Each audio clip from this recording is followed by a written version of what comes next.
শটটা নেবেন হয়তো সতীর্থদের অবস্থা দেখে নিয়ে বাড়িয়েছেন ওখানে আর্নেস্ট ব্যাটিং এর উদ্দেশ্যে, কিন্তু সেই ভিক্টর হলেন ওখানে ওয়ালের মতো প্রতিহত করলেন আক্রমণ। আজাদ দ্রুততার সাথে দিয়ে দিয়েছিলেন আনাস আহমদের উদ্দেশ্যে। আনাস আহমদ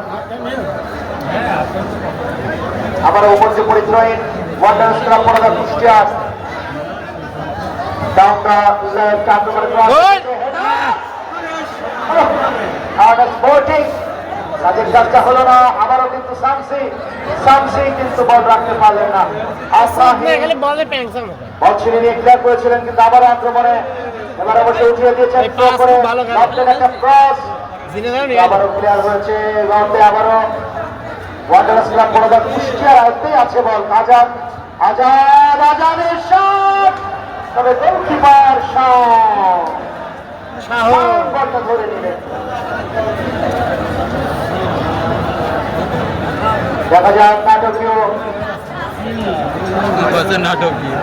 উত্তর নারায়ণপুর মাধ্যমিক বিদ্যালয় ফুটবল মাঠের এই নাট্য মঞ্চে আর কি কি নাটকীয়তা সামনে অপেক্ষা করছে এই টুর্নামেন্টের সফলতম আয়োজনের মেগা ফাইনাল ম্যাচে। খুব বেশি সময় বাকি আছে কিনা জানি না। যার দ্বিতীয়ার্ধের খেলা চলছে। গার্ডস সাধ্যমতো চেষ্টা করছেন। গার্ডস আসিফ মাহমুদ রুমনকে বাড়িয়েছিলেন বলের ক্লিয়ারেন্স, চমৎকার করে বলটা গ্রাউন্ডে নামিয়েছেন নাম্বার 5 বন্দী খেলোয়াড় হিসেবে মাঠে এসেছেন। এই ধরনটা পিছনে নিয়ে শেষ করে মুখ টাকা